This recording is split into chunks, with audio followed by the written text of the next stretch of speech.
Hi, hello. This is the RPGPundit reviews Bone Divination for Gamemasters, which is right here. Got it next to Lion and Dragon so you can compare the size of it. So this is the first time I've ever done a video review as opposed to doing just a regular review on the blog. But you know, it's what the kids are doing these days. I figure I want to get on the bandwagon.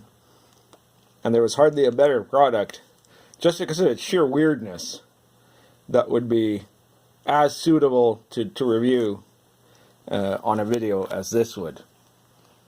So, what the heck is this thing?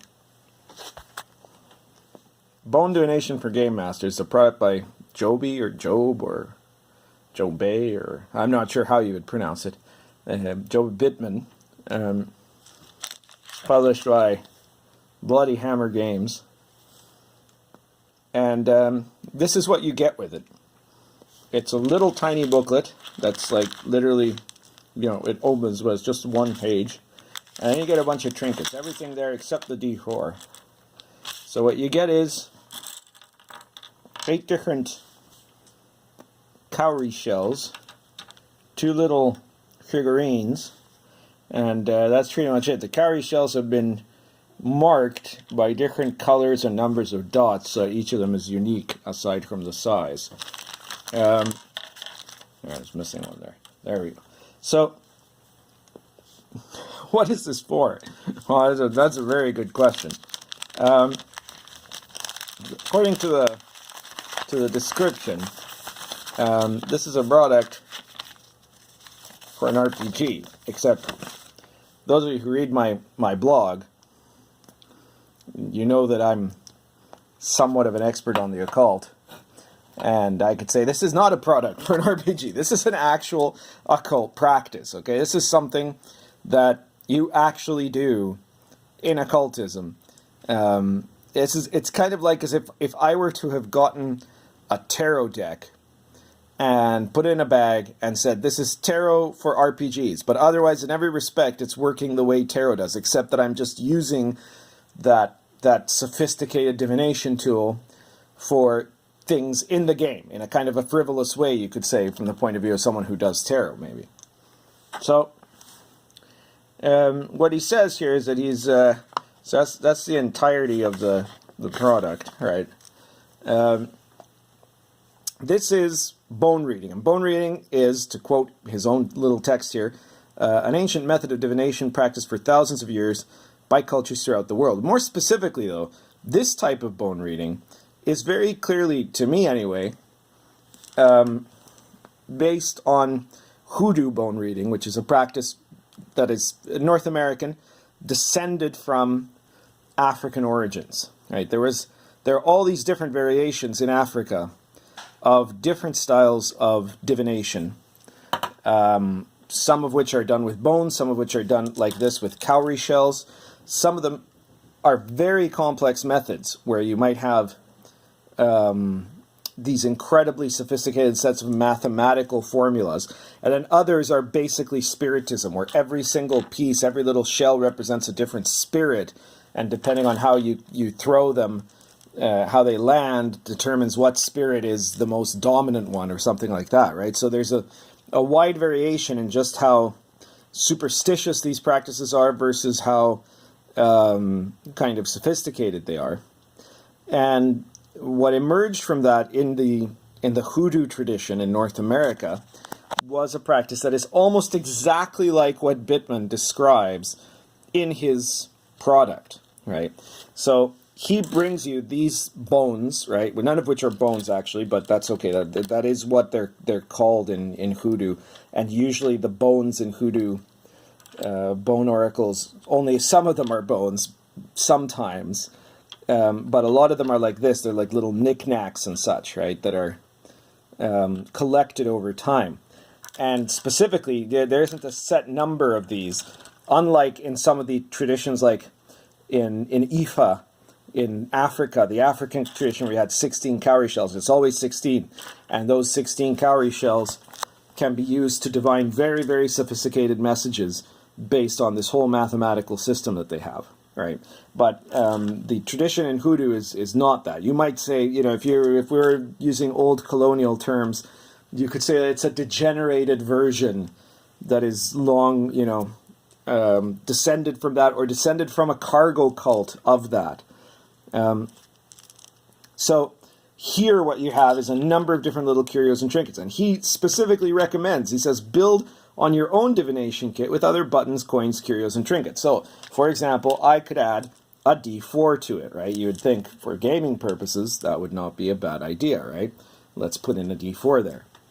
And then you are to interpret for yourself what each piece represents, right? So you could say, well, this is, you know, this is one of the monsters, and this is the gods, right? And then this is the cleric, and then this piece over here is the fighter, right? And then toss the from the, you know, you have a pouch or something that you hold them in. Probably you don't want to keep using the little bag, but you would toss them, and from that get a result depending on how they fell, where they fell. Are the cowries facing up or down? Is this guy upside down versus that? Like, what does this mean, right? And you kind of try to interpret that based on your kind of imagination, you know, your intuition about what the significance is, right?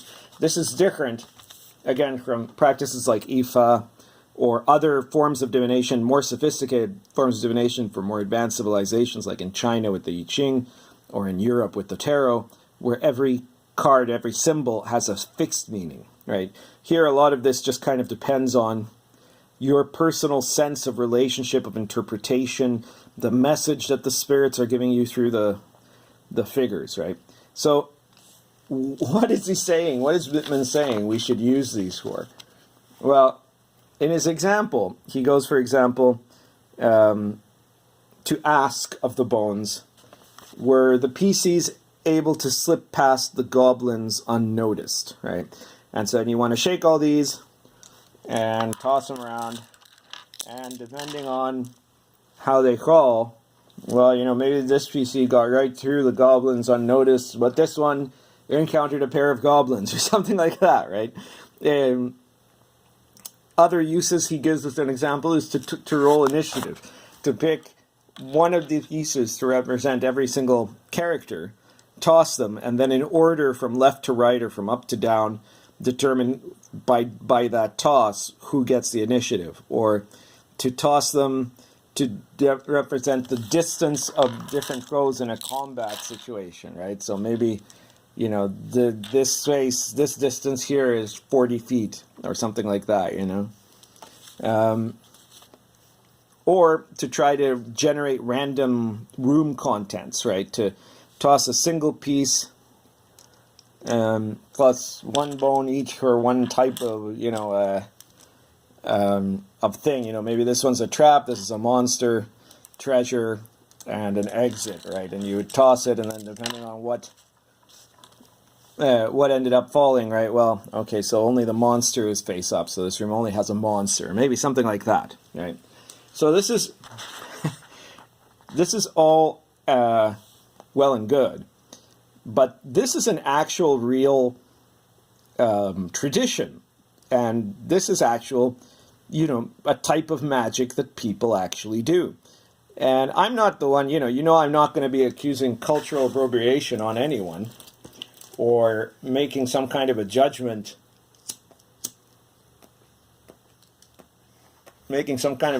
on whether people should be allowed or not be allowed to do this. So it does strike me as really odd. It's obvious Bittman knows where this comes from. And I don't know, maybe he himself isn't a practitioner. Maybe he is. I don't know which would be weirder, right? That not being a practitioner, he would take these and say, well, let's use this for playing games.